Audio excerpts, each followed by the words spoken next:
नमस्कार दोस्तों मित्रों, आज की इस वीडियो में हम आरपीएससी द्वारा आयोजित सेट एग्ज़ाम 2013 यानी स्टेट एलिजिबिलिटी टेस्ट 2013 के इतिहास के दूसरे पेपर जो सेकंड पेपर होता है उसके संपूर्ण 50 प्रश्नों का विश्लेषण करेंगे। तो मित्रों, वीडियो शुरू करने से पहले आपसे रिक्वेस्ट है कि अपने चैनल को सब्सक्राइब करें और वीडियो को लाइक और शेयर करें। तो मित्रों, क्वेश्चन नंबर 1, निम्नलिखित में से कौन सा वैदिक साहित्य का हिस्सा नहीं है? आरण्यक ग्रंथ, ब्राह्मण ग्रंथ, वेदांग ग्रंथ और वेदांत ग्रंथ। मित्रों, इनमें से वेदांग ग्रंथ है वो वैदिक साहित्य के अंतर्गत नहीं शामिल होते हैं। वेदांग है वो 6 है: शिक्षा, कल्प, ज्योतिष, निरुक्त, छंद और व्याकरण। इन वेदांगों की रचना है वो वेदों को समझने के लिए की गई थी, यानी ये वेदों के अंग नहीं। आरण्यक ग्रंथ, ब्राह्मण ग्रंथ और वेदांत, वेदांत उपनिषदों को वेदांत कहा जाता है। तो ये तीनों ही है वो वेदों के भाग है, यानी वैदिक साहित्य का हिस्सा है। लेकिन वेदांग है वो वेदों को सरल भाषा में, क्योंकि वेद है वो संस्कृत भाषा में देववाणी में लिखे गए हैं, तो उनको समझने में आम लोगों को जो दिक्कत होती है उसको सरल करने के लिए वेदांगों को है वो स्थानीय भाषा में लिखा गया, जिससे वेदों के संपूर्ण अर्थ को है वो आसानी से आम लोग है वो समझ सके। इसलिए वेदांगों की रचना की गई और ये वेदांग 6 हैं: शिक्षा, कल्प, ज्योतिष, निरुक्त, व्याकरण और छंद। क्वेश्चन नंबर 2, उत्तरी काली चमकीली मर्दभांड यानी एनबीपी।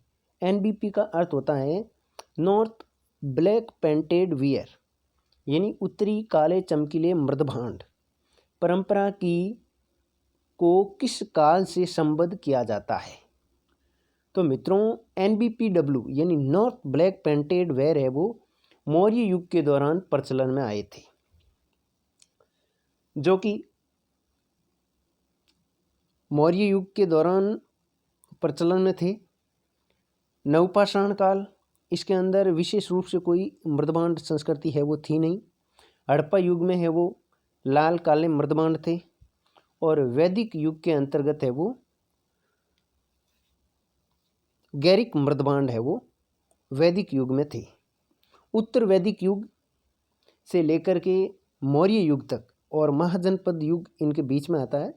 यहाँ है वो उत्तरी काली चमकीली मर्दभांड परंपरा है वो इस समय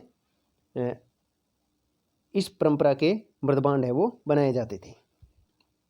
क्वेश्चन नंबर 3, नवपाषाण काल में गृत यानी गड्ढा आवरणों के प्रमाण हमें कहाँ से मिले हैं?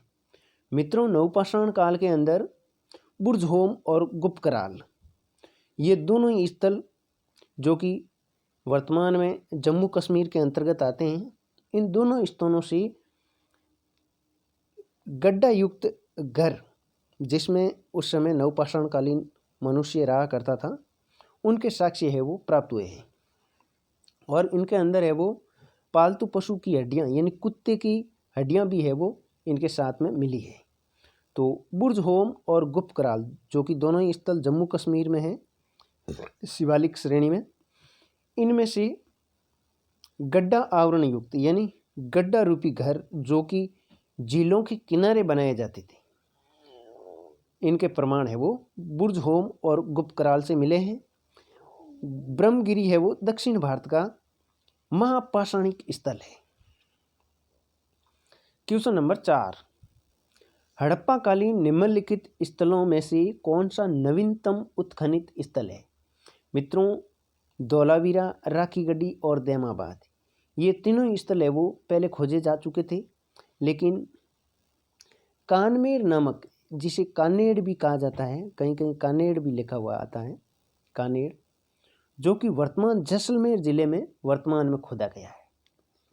इसकी खोज है वो जैसलमेर जिले में हुई है। इसका नाम कानमेर या कानेड़ दोनों में से मिलता है। कुछ पुस्तकों में कानेड़ लिखा हुआ है तो कुछ में कानमेर लिखा गया है। मित्रों, धौलावीरा की खोज है वो जगपति जोशी ने की थी। राखीगढ़ी है वो वर्तमान में हरियाणा के अंतर्गत आता है, और दैमाबाद है वो महाराष्ट्र के अहमदनगर जिले में स्थित है। और यहाँ से एक रथ आकृति मिली है जिसके ऊपर एक व्यक्ति बैठा हुआ दिखाया गया है। क्वेश्चन नंबर 5, निम्नलिखित में से गलत युग्म की पहचान कीजिए। मित्रों, गोदीवाड़ा लोथल में मिला था, जो कि लोथल है वो वर्तमान में गुजरात के अहमदाबाद जिले के निकट भोगवा नदी के तट पर स्थित था, जो कि एक डॉकयार्ड यानी गोदीवाड़ा था। तो ये 1 नंबर है वो सही सुमेलित है। स्टेडियम के साक्षी है वो जूनी कुरन से मिले हैं, और स्टेडियम के साक्षी धौलावीरा से भी मिले हैं। तो ये 2 नंबर भी मैच है। तीसरा है सैल टंकित जलाशय, जो कि धौलावीरा से मिले हैं। धौलावीरा से ऐसे बहुत बड़े बड़े जलाशयों के साक्ष्य प्राप्त हुए हैं हमें। मनका बनाने का कारखाना है वो कालीबंगा से नहीं मिला था। मनका बनाने का कारखाना है वो वर्तमान पाकिस्तान के चनहुदड़ो से मिला था। और मित्रों, चनहुदड़ो में किला और नगर दोनों में से कोई भी दुर्गीकृत यानी सुरक्षा दीवार से घिरा हुआ नहीं है, और ये सिंधु घाटी सभ्यता का एक औद्योगिक नगर था। बाकी जितने भी सिंधु सभ्यता के स्थल खोजे गए हैं उनमें सिटाडेल यानी जो दुर्ग वाला हिस्सा होता था, जो पश्चिमी हिस्सा होता था, वो हमेशा प्राचीर से घिरा हुआ रहता था। लेकिन यहाँ चनहुदड़ो है वो किसी प्राचीर से घिरा हुआ नहीं है। और मित्रों, कालीबंगा एकमात्र ऐसा सिंधु घाटी सभ्यता का स्थल है जिसमें सिटाडेल यानी दुर्ग और नगर दोनों ही अलग अलग रक्षा प्राचीरों से घिरे हुए हैं। और लोथल एकमात्र सिंधु घाटी सभ्यता का स्थल है जिसमें दुर्ग और नगर दोनों ही एक ही सुरक्षा प्राचीर से घिरे हुए हैं। कालीबंगा में अलग अलग सुरक्षा प्राचीर से घिरे हुए हैं, लोथल में एक ही सुरक्षा प्राचीर से घिरे हुए हैं, जबकि चनहुदड़ो में दुर्ग या नगर इनमें से कोई भी रक्षा प्राचीर से घिरा हुआ नहीं है। तो ऑप्शन नंबर 4 है वो सही मैच नहीं है। मनका बनाने का कारखाना है वो कालीबंगा में न होकर के चनहुदड़ो में था, जो कि सिंधु नदी के तट पर स्थित था। क्वेश्चन नंबर 6, वैदिक काल में सबसे प्रतिष्ठित शिल्पी कौन होता था? त्वष्टा यानी बढ़ई, कर्मार यानी धातु शिल्पी, वाय यानी जुलाहा, चर्मन यानी चमड़े का काम करने वाला। तो वैदिक युग में इन चारों में से दिए गए चारों में से सबसे प्रतिष्ठित शिल्पी है वो त्वष्टा यानी बढ़ई होता था। बढ़ई का काम है वो सर्वाधिक प्रतिष्ठित शिल्प शैली के अंतर्गत वैदिक काल में गिना जाता था। क्वेश्चन नंबर 7, बुद्ध के काल के 16 महाजनपदों की सूची में से कौन सा महाजनपद राजस्थान में अवस्थित था? अंग, मत्स्य, चेदी और सुरसेन।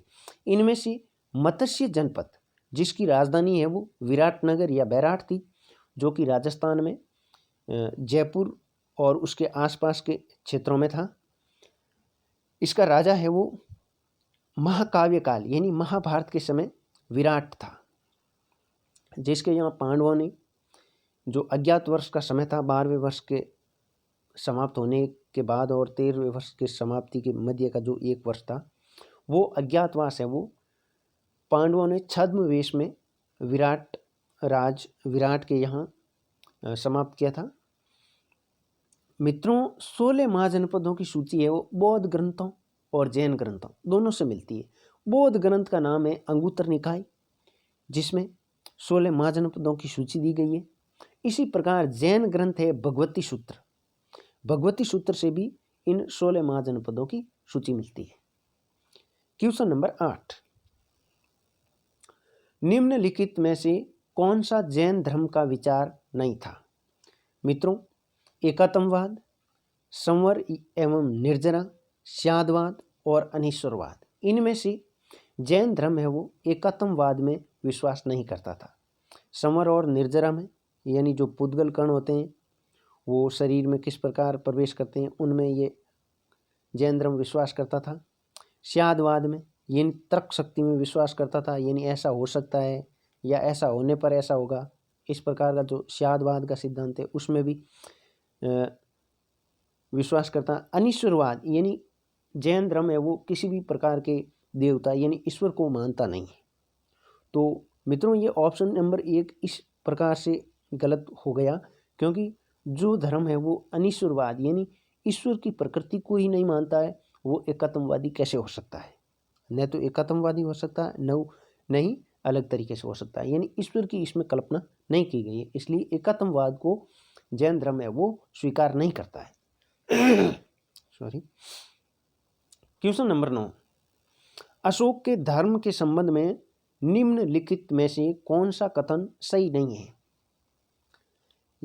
यह निस्संदेह बौद्ध धर्म था, यह एक आचार संहिता थी, इसमें सभी धर्मों का सार था, यह सभी प्राणियों के कल्याण के लिए लक्षित था। तो मित्रों इसमें से बौद्ध धर्म, अशोक के धर्म के संबंध में लिखा गया है शिलालेखों में कि यह निस्संदेह बौद्ध धर्म था, ये गलत है, क्योंकि निस्संदेह यह बौद्ध धर्म नहीं था, क्योंकि यह कई धर्मों की एक आचार संहिता थी।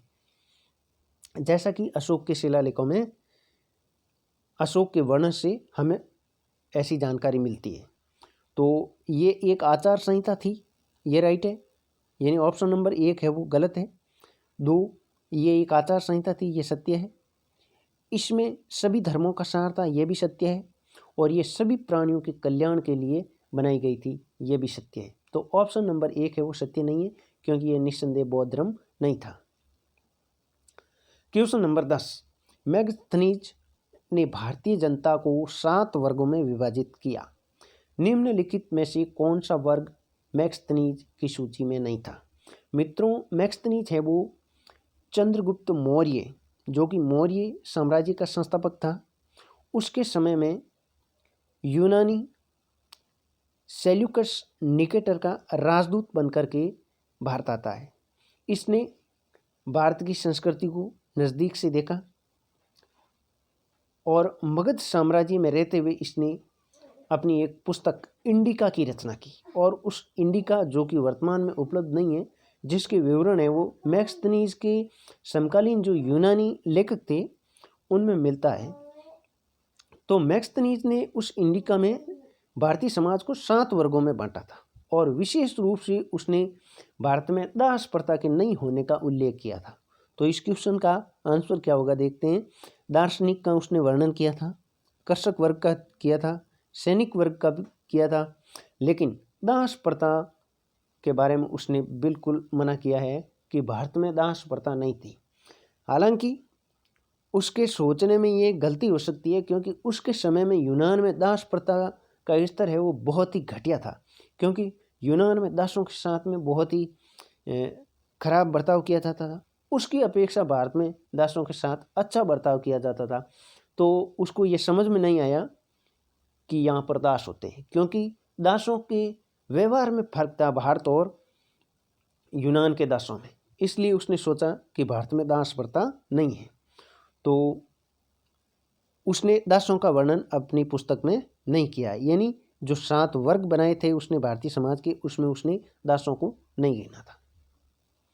क्वेश्चन नंबर 11, निम्न शासकों में किसको वर्ण व्यवस्था का रक्षक कहा गया है? पुष्यमित्र शुंग, जो कि मौर्य साम्राज्य के अंतिम शासक वृहदर्थ की हत्या करके शुंग वंश की स्थापना करता है। गौतमी पुत्र सातकर्णी, जो कि सातवाहन वंश का प्रसिद्ध शासक था, जो कि सातवाहन वंश का सर्वाधिक प्रतापी शासक भी था, जिसका मुद्राओं में जोगलथम्बी में एक महाराष्ट्र में पुणे के निकट एक मृदभांड मिला है, जिसके अंदर लगभग 1970 सिक्के मिले हैं, जो कि नहपान के थे। उसमें से लगभग इसने 9000 के समथिंग सिक्कों को वापस पुनर्मुद्रांकित किया था। समुद्रगुप्त, जो कि चंद्रगुप्त प्रथम, जो कि गुप्त शासक था, उसका पुत्र था समुद्रगुप्त। इसको भारत का नेपोलियन कहा है पाश्चात्य इतिहासकार विंसेंट स्मिथ ने। और खारवेल है, जो कि बंगाल का शासक था, उड़ीसा के जो प्रांत थे उसका, और ये जैन धर्म का अनुयायी था। और इसका एक लेख मिलता है हाथी गुम्फा अभिलेख, उससे भारतीय समाज और संस्कृति और जैन धर्म के बारे में काफ़ी जानकारी मिलती है। लेकिन इनमें से वर्ण व्यवस्था का रक्षक है वो सातवान शासक गौतमीपुत्र सातकर्णी था। हालांकि पुष्यमित्र शुंग भी ब्राह्मण था और गौतमीपुत्र सातकर्णी ने इसने भी वर्ण व्यवस्था को रक्षक माना गया क्योंकि इसने भी ब्राह्मण धर्म को प्रश्रय दिया था और ये भी ब्राह्मणी थे। तो गौतमीपुत्र सातकर्णी को प्राचीन भारत में वर्ण व्यवस्था का रक्षक माना गया है। क्वेश्चन नंबर 12 है, संगम ग्रंथ तोलकाप्पियम किस विषय से संबंधित है? तो संगमकालीन जितने भी ग्रंथ लिखे गए हैं वो व्याकरण से संबंधित ग्रंथ थे जो कि दक्षिण भारत में लिखे गए थे। 3 संगम आयोजित किए गए थे, उनमें कुछ व्याकरण के ग्रंथों की रचना की गई थी। तो तोलकाप्पियम के रचनाकार है वो तोलकाप्पियर थे जी, और ये ग्रंथ है वो व्याकरण ग्रंथ है। क्वेश्चन नंबर 13, गुप्त राजाओं तथा उनके उत्तराधिकारियों के शासनकाल में विष्टि क्या है? विष्टि मित्रों प्राचीन काल में गुप्त काल में भी एक बेगार प्रथा होती थी।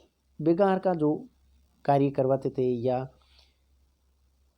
जो लोग बिना किसी पारिश्रमिक के कार्य करते थे वो बेगार की श्रेणी में आते थे और इस बेगार प्रथा को विष्टि के नाम से जाना जाता था गुप्त काल में और गुप्तोत्तर काल में भी। क्वेश्चन नंबर 14, गुप्त काल में व्यापारियों का प्रमुख क्या कहलाता था? मित्रों गुप्त काल में व्यापारियों का प्रमुख है वो सार्तवाह कहलाता था। सार्तवाह है वो व्यापारिक जो श्रेणी होती थी उस श्रेणी में जितने व्यापारी होते थे उनका प्रमुख है वो सार्तवाह कहा जाता था। क्वेश्चन नंबर 15 है, चोल प्रशासन में राज्य की भौगोलिक इकाइयों का सही घटता क्रम यानी सबसे बड़े से छोटे के क्रम में बताना है। तो चोल प्रशासन के अंतर्गत प्रांतों को मंडल कहा जाता था, प्रांतों के नीचे की इकाई कोटम कहा जाता था, कोटम के अंतर्गत नाडु आते थे और इसी नाडु से दक्षिण के कुछ राज्यों के नाम भी मिलते हैं जैसे तमिलनाडु, और नाडु के बाद में सबसे छोटी इकाई है वो कुर्रम होती थी। तो इनका सही अवरोही क्रम मंडलम, कोट्टम, नाडु और कुर्रम था। यह इनका सही अवरोही क्रम है। और आरोही क्रम पूछा जाए तो कुर्रम यानी बढ़ते हुए क्रम में कुर्रम, नाडु, कोट्टम और मंडलम, और अवरोही क्रम पूछा जाए तो मंडलम, कोट्टम, नाडु और कुर्रम। आज के राज्य की जैसा और मुगलकालीन प्रांतों के जैसा मंडलम होता था। क्वेश्चन नंबर 16, निम्न में से कौन सा एक युग्म सही सुमेलित नहीं है? हसन निजामी, इसने ताजुल मासिर की रचना की थी, यह सही सुमेलित है। मिनास उस सिराज ने तबगात नासिरी की रचना की थी और अमीर खुसरो ने किरान उस सादेन की रचना की थी। अमीर खुसरो है वो अलाउद्दीन खिलजी का दरबारी इतिहासकार था। और याहिया अहमद सरहिंदी, इसने फुतू उस सलातीन की रचना नहीं की थी। फुतू उस सलातीन की रचना है वो ईसामी ने की थी। ईसामी जो कि एक मुस्लिम इतिहासकार था, उसने फुतू उस सलातीन की रचना की थी। तो 3 नंबर ऑप्शन है वो सही मैच नहीं है। क्वेश्चन नंबर 17, सूची फर्स्ट को सूची सेकंड से सुमेलित कीजिए। एक तरफ लेखक है और एक तरफ उनकी कृतियां हैं। इल्तुतमिश ने सबसे पहले दिल्ली सल्तनत में चांदी का टंका चलवाया था। तो चांदी का टंका है वो इल्तुतमिश ने चलाया था। तो बी ऑप्शन है वो 2 नंबर और 3 नंबर तो कट गए। बी 2 नंबर और 4 नंबर कट गए, 1 और 2 3 में बी है। तो दूसरा देखते हैं, फिरोज शाह तुगलक ने दारुल सफा यानी सार्वजनिक सफाखाना, सार्वजनिक हॉस्पिटल है वो फिरोज शाह तुगलक ने खुलवाए थे दिल्ली सल्तनत में।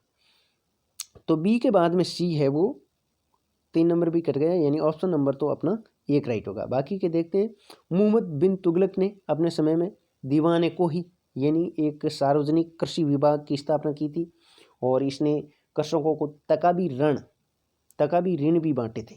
और ऐसा करने वाला वह मध्यकालीन भारत का प्रथम शासक था। और अलाउद्दीन खिलजी ने सहना ए मंडी, इसकी बाजार नियंत्रण व्यवस्था है वो बहुत ही शानदार थी। अलाउद्दीन खिलजी ने सहना ए मंडी यानी मंडी का अधिकारी नामक ये पद की स्थापना की थी। तो option number 1 is correct. Question number 18, निम्न में से किस दिल्ली सुल्तान द्वारा सबसे छोटे किसान से लेकर ग्रामीण बिचौलिए वर्ग तक सब पर भूमि कर की एक समान दर लागू की, और ऐसा करने वाला था अलाउद्दीन खिलजी। अलाउद्दीन खिलजी ने छोटे से लेकर बड़े कृषक और बड़े से लेकर छोटे व्यापारी तक सब पर एक समान दर से कर लगाया था, भूमि कर।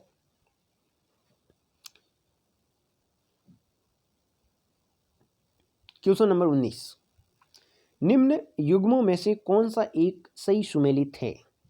नासिरिया मदरसा। नासिरिया मदरसा की स्थापना है वो इल्तुतमिश ने अपने पुत्र नासिरुद्दीन महमूद की याद में करवाया था। हौज खास की स्थापना है वो मित्रों अलाउद्दीन खिलजी ने की थी, तो सिकंदर लोदी यहाँ पर गलत है। अल्लाही दरवाज़ा की स्थापना भी अलाउद्दीन खिलजी ने करवाई थी, जलालुद्दीन खिलजी ने नहीं करवाई थी। और तुगलकाबाद की स्थापना है वो फिरोज शाह तुगलक ने अपने भाई मोहम्मद बिन तुगलक की याद में ये तुगलकाबाद बसाया था। तो मित्रों 1 नंबर ऑप्शन है वो सही मैच है। नासिरिया मदरसा की स्थापना इल्तुतमिश ने, जो कि दिल्ली सल्तनत का वास्तविक संस्थापक था और दिल्ली को राजधानी बनाने वाला शासक था, इसने अपने ज्येष्ठ पुत्र नासिरुद्दीन महमूद, जो कि मंगोलों से लड़ता हुआ उत्तर पश्चिमी सीमा प्रांत में उसकी मृत्यु हो गई थी किले की रक्षा करते हुए, उसकी याद में इसने दिल्ली में इल्तुतमिश ने नासिरिया मदरसा की स्थापना की थी। क्वेश्चन नंबर 20 है, निम्न में से कौन सा एक नगर पूर्व का सिराज के नाम से मित्रों जौनपुर को जाना जाता है? जौनपुर को पूर्व का सिराज कहा जाता है। क्वेश्चन नंबर 21, सूची फर्स्ट को सूची सेकंड से सुमेलित कीजिए। एक तरफ लेखक है और दूसरी तरफ उनकी कृतियां हैं। तो मित्रों शेख निजामुद्दीन औलिया ने मित्रों रहतुल कुलू की रचना की थी। शेख नासिरुद्दीन चिराग दहलवी, इन्होंने खैरुल मजलिस की रचना की थी। अल हुजवीरी ने कासफ अल महजूब की रचना की थी और अमीर हसन दहलवी ने फवायद उल फौद की रचना की थी। तो इस हिसाब से CDAB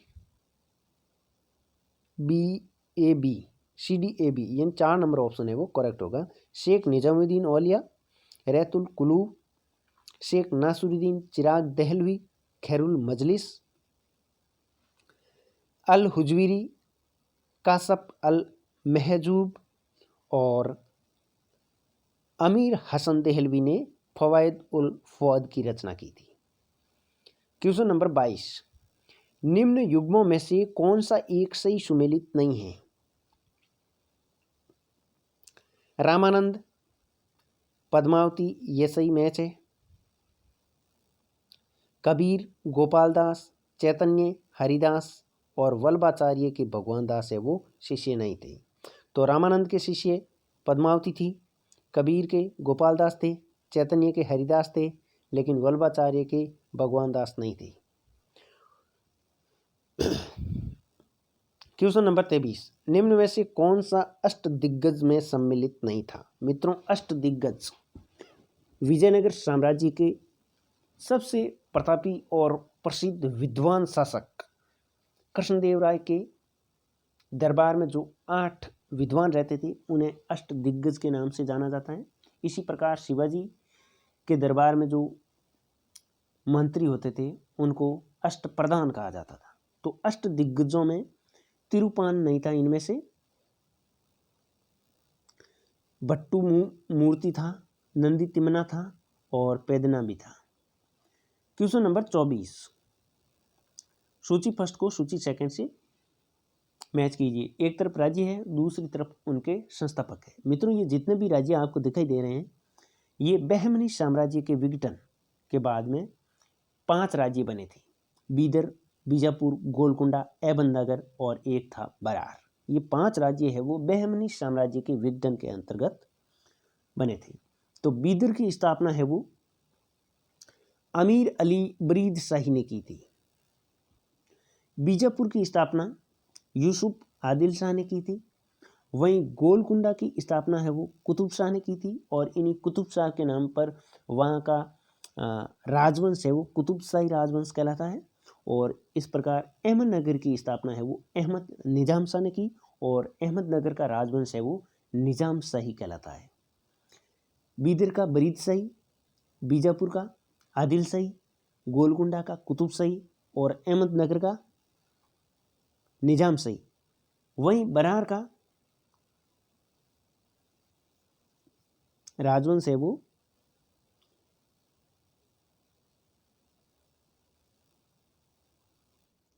इमाद शाही कहलाता था। तो इस प्रकार से ऑप्शन हो जाएगा बीदर का यूसुफ बीदर का अमीर अली बरीद शाह, बीजापुर का यूसुफ आदिल शाह, गोलकुंडा का कुतुब शाह, अहमदनगर का अहमद निजाम शाह। वहीं बरार का संस्थापक है वो इमाद शाही वंश का राजवंश वहाँ पर चलता था। तो ऑप्शन नंबर ए का मैच होगा B D A C, B D A C, B D A C 3 number option is correct. Question number 25, कानून ए हुमायूनी का लेखक कौन था? कानून ए हुमायूनी का लेखक है वो ख्वांद मेहता, जो कि हुमायूं के समकालीन था। गुलबदन बेगम, जो कि हुमायूं की बहन थी, इसने हुमायूंनामा की रचना की थी। क्वेश्चन नंबर 26, मिर्जा हैदर दोगलत भी हुमायूं के समकालीन थे। और जौहर आफ्ताब जी, जो कि हुमायूं से लेकर के अकबर के समकालीन थे। क्वेश्चन नंबर 26, निम्न में से कौन सा मुगल सम्राट ये मानता था कि प्रभुसत्ता एक दैवीय प्रकाश है जो ईश्वर द्वारा सम्राट को प्रत्यक्ष रूप से प्रदान की गई है? ऐसा विचार रखने वाला मुगल सम्राट है वो अकबर था।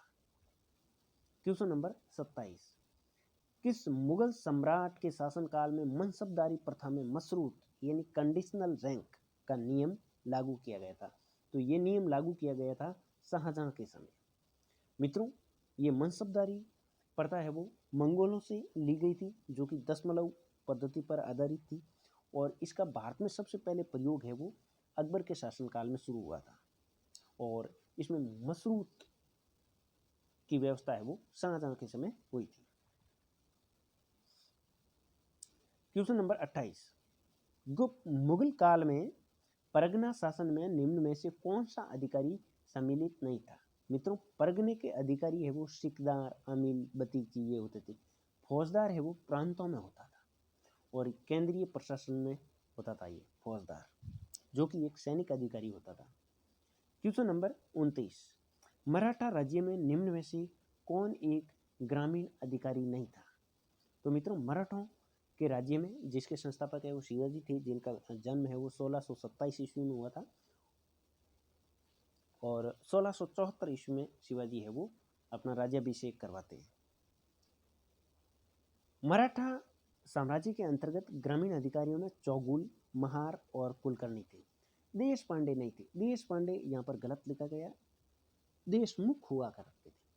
देशमुख ग्रामीण अधिकारी थे, लेकिन देश पांडे नहीं थे। क्वेश्चन नंबर 30, अकबर के समय में महाभारत का फारसी में अनुवाद करने वालों में निम्न में से कौन सम्मिलित नहीं था? तो मित्रों, महाभारत का अनुवाद है वो बदायूनी के नेतृत्व में एक टीम ने किया था, जिसमें बदायूनी, नकीब खां और शेख सुल्तान थे। जफर बेग इनके अंदर शामिल नहीं था। और बदायूनी के नेतृत्व में न केवल महाभारत बल्कि रामायण का भी अनुवाद किया गया था। क्वेश्चन नंबर 31, 19वीं शताब्दी में यंग बंगाल आंदोलन किससे प्रेरित था? तो यंग बंगाल आंदोलन एक युवा भारतीय ईसाई, यानी जिसकी माता है वो भारतीय थी और पिता है वो इंग्लैंड के थे। इन्होंने हेनरी विवियन डेरोजियो ने बंगाल में यूनिवर्सिटी में पढ़ाते वक्त इन्होंने युवाओं को इकट्ठा करके यंग बंगाल आंदोलन है वो शुरू किया था, और जिसके कारण इन्हें यूनिवर्सिटी से निकाल भी दिया गया था बाद में। क्वेश्चन नंबर 32, भारत में पुर्तगालियों का वाणिज्यिक उद्देश्य क्या था? तो मित्रों, ये सभी कंपनियां हैं वो व्यापार करने के लिए आई थी, और पुर्तगालियों का वाणिज्यिक उद्देश्य है वो काली मिर्च तथा अन्य उत्कृष्ट मसालों का व्यापार करने का मुख्य उद्देश्य था इनका। लेकिन बाद में ये राजनीति में भी भाग लेने लगे। क्वेश्चन नंबर 33, मीर कासिम और ईस्ट इंडिया कंपनी के बीच संघर्ष का प्रमुख कारण है वो अंग्रेजों द्वारा दस्तक का जो दुरुपयोग शुरू कर दिया गया था। मित्रों, अंग्रेजों को दस्तक है वो 1717 ईस्वी के दौरान मुगल सम्राट फर्रुख हसेर ने जारी की थी। यह दस्तक है वो 3000 रुपये के बदले में बंगाल में व्यापार करने की अनुमति थी, जिसका अंग्रेजों ने दुरुपयोग किया। दुरुपयोग इस प्रकार किया कि जो स्थानीय व्यापारी होते थे भारतीय, उनको ये दस्तक दे देते थे, और जितना ये व्यापारी उनको दस्तक देकर कहते थे कि भाई तुम है वो मीर कासिम यानी नवाब को आप जितना कर देते हो उससे आधा हमें दे दो और ये दस्तक आप ले लो। तो जो मीर कासिम को राजस्व आय होती थी, कर मिलता था, वो कर मिलना बंद हो गया। तब आखिर परेशान होकर के पहले तो अंग्रेज़ों को समझाया कि भाई आप ऐसा मत करो, लेकिन जब अंग्रेज़ नहीं माने तो बंगाल के नवाब मीर कासिम ने भी भारतीय व्यापारियों को भी कर मुक्त कर दिया कि आप भी कोई कर मत दो। इसलिए बाद में इनमें मनमुटाव होता है और बक्सर का युद्ध होता है 1764 में, जो कि अवध के नवाब और मुगल सम्राट के सहयोग से ये लड़ता है और बाद में हार जाता है, और 1765 में है वो संधि हो जाती है इनके अंदर, और मीर कासिम है वो वापस कभी राज्य प्राप्त नहीं कर पाता है, दिल्ली की ओर भाग जाता है। क्वेश्चन नंबर 34, निम्न में से कौन एक सही सुमेलित युग्म नहीं है? तो मित्रों, ये क्वेश्चन है वो आरपीएससी ने डिलीट किया था। इसमें काफ़ी सारे ऑप्शन है वो सुमेलित नहीं है। पिट्स इंडिया एक्ट 1784 केवल ये एक ही सुमेलित है। इसके अंतर्गत बोर्ड ऑफ कंट्रोल का गठन किया गया था, लेकिन मार्ले मिंटो सुधार 1909 में प्रांतों में द्वैध शासन लागू नहीं किया गया था। मार्ले मिंटो सुधार जो कि 1909 में आया था, उसके अंतर्गत ब्रिटिश सरकार ने सांप्रदायिक निर्वाचन पद्धति लागू की थी। मॉन्टेग्यू चेम्सफोर्ड सुधार 1919, इसके अंतर्गत प्रांतों में द्वैध शासन लागू किया गया था, और भारत सरकार अधिनियम 1935 में प्रांतीय स्वायत्तता लागू की गई थी। तो ये तीनों ही ऑप्शन है वो मैच नहीं है। तो और इसमें पूछ रहा है सुमेलित कौन सा नहीं है, ये तीनों ही नहीं है। क्वेश्चन इस प्रकार होता है कि कौन सा सुमेलित है, तब तो ये 1 नंबर ऑप्शन राइट हो जाता है, इसलिए इस क्वेश्चन को डिलीट करना पड़ा। क्वेश्चन नंबर 35, किस अधिनियम के अंतर्गत भारत में ईस्ट इंडिया कंपनी का शासन समाप्त हुआ? तो 1857 की क्रांति से जब अंग्रेजी साम्राज्य की जड़ें हिल गई, तो इंग्लैंड की सरकार ने 1858 में एक चार्टर जारी किया, जिसके अंतर्गत भारत से ईस्ट इंडिया कंपनी का शासन समाप्त करके सीधा ब्रिटिश क्राउन के अंतर्गत भारतीय शासन को ले लिया गया। क्वेश्चन नंबर 36, निम्न में से कौन से विद्रोह का सिद्धू व कानू के साथ संबंध है? तो सिद्धू और कानू का संबंध है वो संथाल विद्रोह से है, जो कि 1855 ईस्वी में हुआ था। और मित्रों, ये बाकी के तीनों सन हैं वो भी सही सुमेलित मैच है। कोल विद्रोह है वो 1820 से 37 के दौरान चला था। मुंडा विद्रोह है वो 1899 से 1900 तक चला था। और उड़ीसा के जमींदार जो कि पॉलीगर कहलाते थे, उनका विद्रोह है वो 1804 से 1817 के दरमियान चला था। क्वेश्चन नंबर 37 है, एशियाटिक सोसाइटी ऑफ बंगाल की स्थापना है वो विलियम जोन्स ने की थी, सर विलियम जोन्स ने। इसकी स्थापना का उद्देश्य जोन्स का ये था कि जो स्थानीय साहित्य है उसको इकट्ठा करके उसका उन्नयन किया जाए, ये इसका मूल उद्देश्य था। और ये इसकी थॉट है वो बहुत अच्छी थी, जो कि स्थानीय साहित्य को बढ़ावा देने की थी, और ये प्राच्यवादी विद्वान था विलियम जोन्स। प्राच्य और पाश्चात्य जो विवाद हुआ था उसका अंत है वो विलियम बेंटिक के समय में हुआ था, लगभग 1930-31 के दरमियान। क्वेश्चन नंबर 38, भारत में किस अधिनियम द्वारा दास प्रथा को समाप्त किया गया? मित्रों, भारत में दास प्रथा अधिनियम है वो 1833 में बना था, लेकिन दास प्रथा का समूल उन्मूलन है वो 1843 के अंतर्गत हुआ था।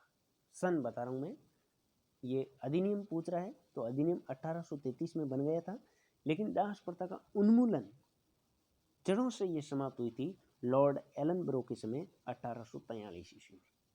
तो क्वेश्चन के अनुसार आंसर 1833 है, क्योंकि अधिनियम है वो 1833 में बना था। बंगाल एक्ट बना था, बंगाल एक्ट 10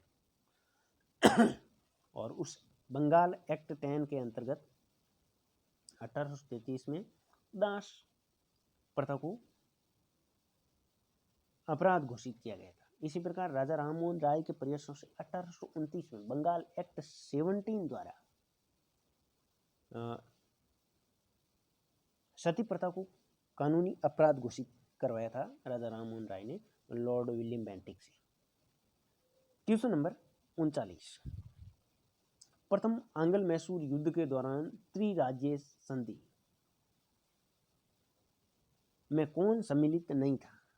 तो निजाम, अंग्रेज और मराठा, इनका है वो एक संगठन बना था और तीनों ने आपस में लाभ के बंटवारे के अंतर्गत ये समझौता किया था, जिसमें ट्रावनकोर का राजा सम्मिलित नहीं था।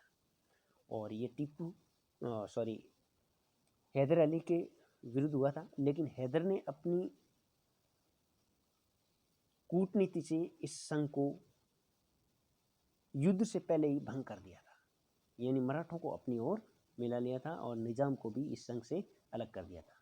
और इस युद्ध में अंग्रेजों की पराजय होती है और इसी के अंतर्गत सैन थोमे का युद्ध होता है। क्वेश्चन नंबर 40, 1857 के विद्रोह के दौरान बरेली में निम्न में से किसने विद्रोह का नेतृत्व किया था? तो मित्रों, बरेली में खान बहादुर खान ने विद्रोह का नेतृत्व किया था और वक्त का है वो मुगल सम्राट का मुख्य सेनापति नियुक्त किया गया था। क्वेश्चन नंबर 41, स्थायी भूमि व्यवस्था के अधीन जमा किए गए भू राजस्व में जमींदारों का अंश कितना था? तो मित्रों, स्थायी भूमि बंदोबस्त व्यवस्था है वो लॉर्ड कॉर्नवालिस ने 1891 में शुरू की थी। इसके अंतर्गत अंग्रेजों को जमींदार है वो अपने क्षेत्र से राजस्व इकट्ठा करता था। इस जमींदार के क्षेत्र से जितना राजस्व इकट्ठा होता था उसका 1/11वां भाग है वो अंग्रेज इस संबंधित जागीरदार को देते थे। तो ऑप्शन नंबर 1, यानी स्थायी भूमि व्यवस्था के अधीन जमा किए गए भू राजस्व में जमींदारों का अंश है वो जमींदारों का भाग 1/11वां हिस्सा होता था। क्वेश्चन नंबर 42 है, कांग्रेस के त्रिपुरी अधिवेशन के पश्चात सुभाष चंद्र बोस व दक्षिणपंथी का समस्त झगड़ा किस प्रश्न पर केंद्रित हो गया था?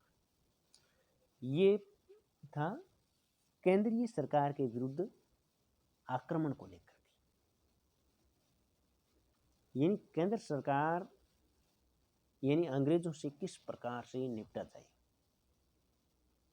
इसके मुद्दे पर पूरा केंद्रित हो गया था। ये जो दक्षिणपंथी और सुभाष चंद्र बोस नेताजी के बीच में जो झगड़ा था वो केंद्रीय सरकार से के विरुद्ध आक्रमण यानी अंग्रेजों से किस प्रकार निपटना है उसके मुद्दे पर केंद्रित हो गया था। क्वेश्चन नंबर 43 है, स्वामी दयानंद सरस्वती का संघर्ष मुख्यतः था? स्वामी दयानंद सरस्वती का संघर्ष है वो सभी प्रतिक्रियावादी धार्मिक शक्तियों के विरुद्ध था और इन्होंने नारा दिया था, वेदों की ओर लौटो, वैदिक समय की ओर नहीं, जो वेदों में दिए गए हैं धार्मिक क्रियाकलाप हो चाहे साहित्य संस्कृति उसकी ओर लौटो, न कि वैदिक एज की ओर लौटो। और इन्होंने दयानंद सरस्वती ने सबसे पहले स्वराज शब्द दिया था भारतीयों को और स्वदेशी अपनाने की ओर प्रेरित किया था। क्वेश्चन नंबर 44, भारतीय राष्ट्रीय कांग्रेस ने किस वर्ष में अपना संविधान लागू किया? तो भारतीय राष्ट्रीय कांग्रेस है वो 1899 के दौरान अपना संविधान है वो अंगीकृत करती है, यानी अपना संविधान बनाती है और उसको आत्मसात करती है। 1885 ईस्वी में कांग्रेस की स्थापना होती है। पहले पुणे में इसका प्रथम अधिवेशन होना था, लेकिन पुणे में भयंकर प्लेग की बीमारी फैल गई थी इस दरमियान। तो 31 दिसंबर 1885 ईस्वी को बम्बई में ग्वालियर टैंक मैदान में ये सम्मेलन हुआ था, प्रथम अधिवेशन, जिसके अंतर्गत 400 व्यक्ति सम्मिलित हुए थे। और कांग्रेस को स्थापित करने का श्रेय है वो एक अंग्रेज सिविल सर्विसेज का जो अधिकारी था, जो रिटायर्ड था, सर A.O. ह्यूम, उसको जाता है। लेकिन वो अपनी ज़िंदगी में कभी भी इसका अध्यक्ष नहीं बना था। और इस अधिवेशन के प्रथम अधिवेशन के अध्यक्ष है वो सच्चिदानंद सिन्हा थे। 1887 ईस्वी में तीसरा अधिवेशन हुआ था, जो कि मद्रास में हुआ था, और इसमें प्रथम मुस्लिम अध्यक्ष बने थे बदरुद्दीन तैयब जी। और दूसरा है वो 1886 में हुआ था, जो कि कलकत्ता में हुआ था, और उसके अध्यक्ष है वो grand old man of India यानी दादा भाई नौरोजी बने थे। क्वेश्चन नंबर 45, किस वर्ष में नरेंद्र मंडल चैम्बर ऑफ प्रिंसेस के उद्घाटन का समारोह हुआ? मित्रों, देश की जितने भी रियासतें थी उनके राजाओं को अंग्रेजों ने मिला करके एक संघ स्थापित किया, जिसे नरेंद्र मंडल कहते हैं, जो कि अंग्रेजों के हित में कार्य करेगा। ऐसा सोच करके अंग्रेजों ने भारतीय राजाओं का एक संघ बनाया, जिसे नरेंद्र मंडल के नाम से जाना जाता है। और इसका उद्घाटन है वो 1921 ईस्वी में किया गया था। क्वेश्चन नंबर 46 है, इंग्लैंड में गुलाम व्यापार का किस वर्ष में उन्मूलन किया गया? मित्रों, भारत में 1833 में एक्ट बना और 1843 ईस्वी में जाकर के ये गुलाम व्यापार यानी दास प्रथा का उन्मूलन हो सका लॉर्ड एलन ब्रो के कार्यकाल में। वहीं इंग्लैंड में इससे बहुत पहले 1807 ईस्वी में दास प्रथा को यानी गुलाम व्यापार को प्रतिबंधित उन्मूलित कर दिया गया, यानी जड़ों से खत्म कर दिया गया।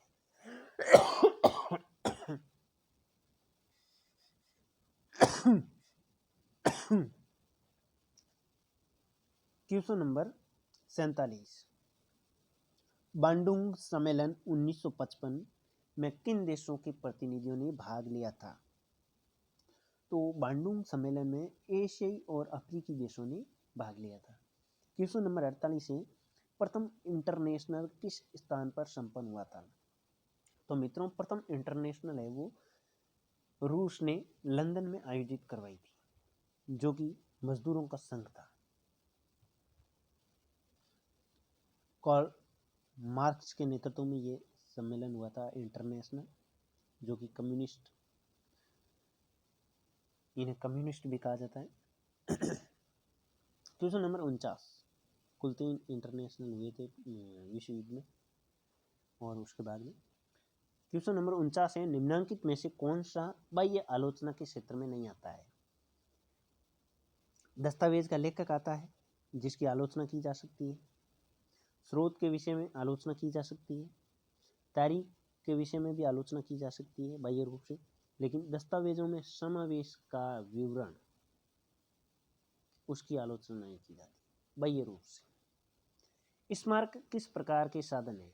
मित्रों, स्मारक है वो पुरातात्विक यानी आर्कियोलॉजिकल एविडेंस होते हैं।